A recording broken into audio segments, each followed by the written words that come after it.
My name is Matt, I co-run Zelig, I'm a composer and I oversee all the sound design. My name's Aleah, I co-run Zelig with Matt and I compose the music as well as overseeing all the business side of things. I've always done music, I'm pretty useless at everything else. I studied it at university as well, continued studying it at a master's level as well, but during that time I was performing and I was also a radio presenter, and then decided to concentrate just on composition opposed to the performance element of it. I didn't study music formally until university actually. I studied a music tech, but it was weighted a bit strange, like it was like 70% like contemporary creative and 30% like tech and like software. I'd always wrote music though from a really early age. I don't know why I remembered this story, but we used to, in primary school, it used to be a treat for the rest of the class that me and my friends stood up and performed Oasis songs at the end of the day, which is a really strange thing to do. but that was when I was like 10 or 11. But yeah, straight after university, I moved down to London and worked for about a month or two for another sound design company. And got laid off in a really weird way. Like I got a text message on the day that we moved to London. We were dating at the time, and the day Aleah was driving back with my dad with all my stuff in the van, I got a text message saying don't come back the next day, which was a really strange way to get fired. After I got fired, we was like, what the hell am I going to do? I didn't really want to go back to like working like a temporary part-time job. So I created like a couple of portfolio pieces and rang like every single Googleable production company in London and got offered to pitch the BAFTAs, like the BAFTA TV ident stuff, and then worked for like that 24 hours and won the job, which felt like the most money I'd ever seen in the world. But looking back now, it was like nothing. Really. And yeah, we kind of rolled Zelig from there. For that 6 months, Aleah part-time lectured music while I hustled to get work for that other 6 months, and then Aleah jumped on full time, and then that was 7 years ago.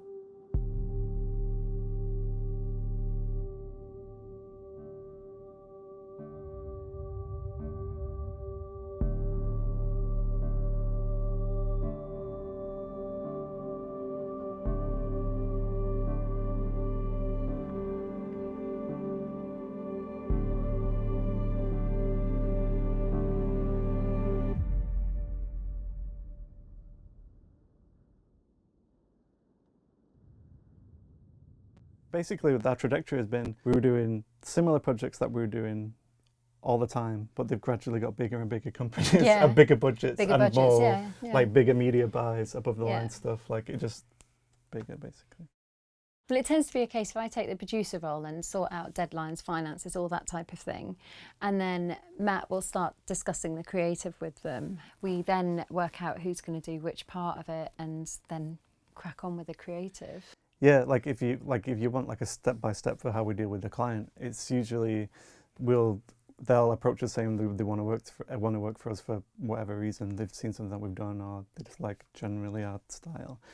And from there we figure out what they actually want, which is usually the most important part of the job. Because they usually, even if they say they want one thing, you have to figure out what they like about that, and if it's the emotion of the piece, if it's the style, if it's the genre, if it's just the pace. Because it could mean a million different things. If they just say they want like something like the iMac piece, that could mean anything basically. If they've got ideas themselves, they'll send us over references, and then after those references, we'll send them back our references saying maybe this is really interesting. Why don't you think about this? Why don't you think about this direction? Have you seen this piece? And then from that, depending on the budget and how long we've got, we'll create like 2 or 3 different routes that are totally different to give us the most chance to create something quite interesting. When we work together, we create something that's even more different. I think Matt's venturing into my style more, and I'm venturing into his a bit more, but we work strongest when we're either collaborating or working in our individual styles. It's not necessarily collaborating, it's more, although that happens, it's more, it just informs you. So I have like Aleah's skill set over my shoulder somewhere, like nagging at me or like daring me to do stuff. And then I know that if I try something in that style, I'll see it and think, oh, that's terrible, let me do that. Or she'll think, oh, actually, that's quite interesting, I wish I could have done that because it's like my style, but it's a bit different, it's like your style. And I guess that's kind of where we inform each other, even when we're not sat in the same room or literally talking about the same project. And it's quite nice from my perspective, because I find that when you're classically trained, you're conditioned to a certain way of composing.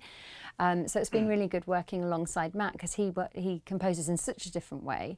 I get inspiration from the way he composes to try and compose like that, and then I come up with something completely different. So the collaborative process is actually really good for us both creatively as well, I found. Our processes have kind of evolved or like come together a bit more, because I always kind of wanted to do your style. I wanted to be that kind of more classical style, which is where I've gone, not classical, but like this neoclassical, trendy, experimental style. I've kind of gone to that, but that's, people usually now come to us because we do this weird thing where we create really musical sound design, which people don't usually understand why it kind of works so well or why it is interesting. But it's basically because it works as a piece of music first, and that's like the most important thing to the start of any project. Like the Logitech pieces, like a really quite simple pieces, and the iMac piece kind of works as a piece of music. But the best pieces just work as a song first, and then we make it sound as cool as possible, but it still works in that song structure. And once you've got that song structure, as soon as you come out of it or mess it up, it has way more of a bigger impact, and like you can mess with people's expectations.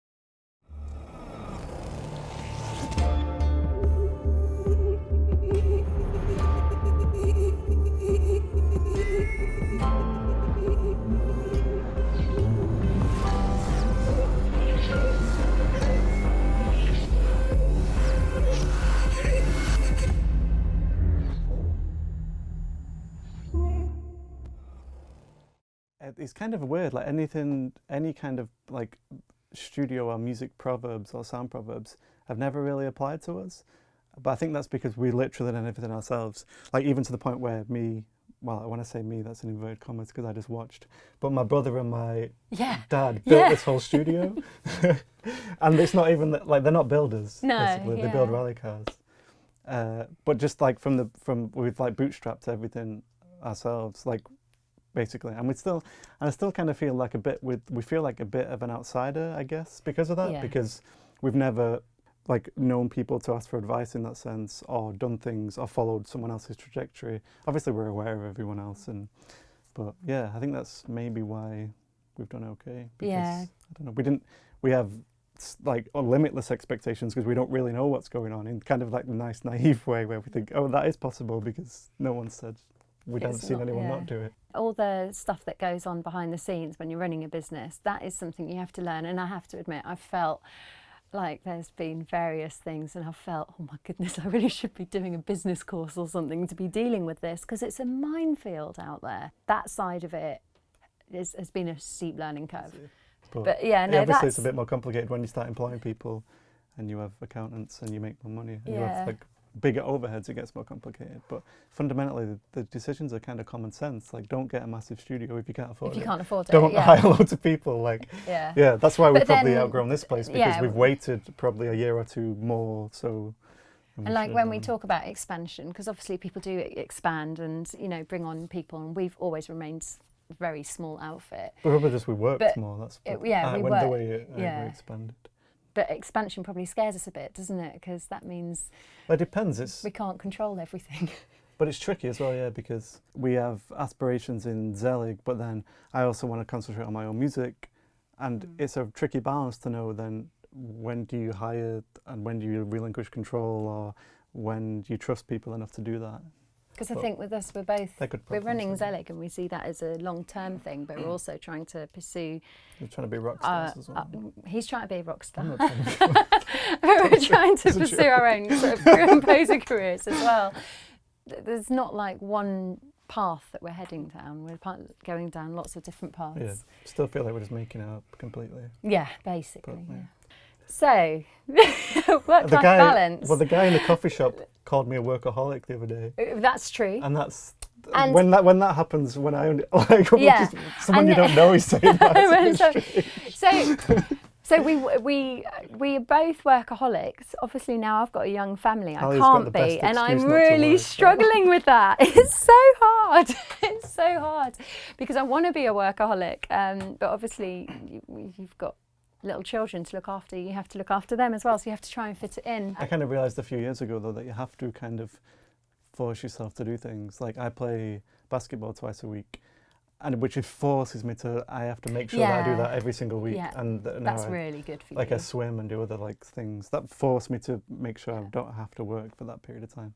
And plus, because you work on your own, you work in a studio making music, you don't talk to anybody. It's really you don't see anybody. Yeah. So it's good to try and force you into those like social situations or whatever. Oh, I don't know if it's good, but I'm forced into some sort of balance at the moment because obviously my 1-year-old can't look after himself. So as soon as I get him from childminders, I have to be with him. But then when I'm trying to put him to sleep, he's faffing about in his cot.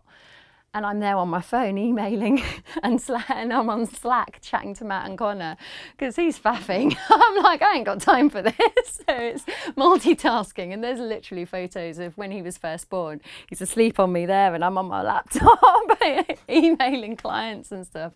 I don't know if that's work-life balance. But I think when you do a job you love, it's different. But Matt needs to get more work-life balance, and it's something I'm constantly trying to do from a business head. But it depends what you mean as work-life balance. Like I don't feel like I'm being put out when I stay late to compose on the piano. No, or like mess with all this stuff. Like that's going back to the thing about when you're doing a job you love. I like quirky projects. I like it when I can go a bit Danny Elfman, Alexandra Desplat style. Yeah. Which doesn't happen a lot because what sounds good in my head when you actually play it, it sounds good, but it also sounds very erratic. So it's not suitable for advertising. I feel like I always have I'm abandoning stuff. Like that Nike iMac thing, I was getting emails of other sound companies saying how amazing it was. But then I look back at it and I'm just like, I only remember like the rushing to finish it, and it was a really cool idea. But then I feel like I abandoned it, so I have a weird relationship with it. Even though I look back and still think it's really cool. But like the Velcro piece we did recently was really interesting. It was kind of almost like off the cuff. I just had this, like, it was with Alexa and Lucas, who are super interesting like visual guys. And it was kind of, it's almost like an art project. It's not really like a commercial project. It's just a really cool piece of music that's like edited in a strange way, and it's just kind of satisfying to do. But also satisfying because it was so quick and it felt so easy. I like all our projects, but at the same time, I feel like I abandon them all and don't finish them enough. Because there's always deadlines, obviously. But like, because the Nike one, going back to that, and there's so many things that I would have done differently, but that's just like every project. That's the beauty of composing. Like Zelig handled the whole post for a feature last year, which I scored, which was Apostasy, which comes out in 2 weeks. And yeah, so then we pick up stuff as individual composers, but we run that through Zelig and use like whatever resources. We've even done stuff like we're working with a big social media company, and we're doing their whole like user interface sounds, which leans on everything that we know in terms of composition and sound design and mashes those things together. We're working on like the biggest first-person shooter franchise at the moment, which is kind of lucky. And yeah, we basically do everything, but we seem to do it in a similar kind of fashion. Like everything kind of lands on each other, but we just apply it to a different medium. Oh yeah, we've done like a bunch of VR projects because they're really trendy at the moment. But they're kind of interesting. We did one for Intel. We just finished a couple of weeks ago. That's an ambisonic one. I don't know if you worked in ambisonics, but it's wacky. Like it's either a 4-channel like headphone mix or a 9-channel headphone mix, which is kind of interesting. But again, it's all just the same principles. If it works good as a piece of music and a piece of sound, it's just going to work anywhere. Obviously, it'd be good to work on the biggest films on the planet and sell out the Barbican and like perform on the proms. But there's like, why not? There's a lot of different things you would want to do. Yeah, and there's loads of like I like collaborating with different musicians, and yeah, and from a Zelig side, it's just do exactly what we do now, but always like trying to work with like better people or more interesting people. We've been really lucky because the visual people that we work with are amazing, and they really help us or enable us to do things. Like I realized really early on that no matter how good your sound is or your music is, people don't give a damn unless the visuals are really good. And it also works the other way. If the visuals are amazing and the sound's terrible, people still think it's good.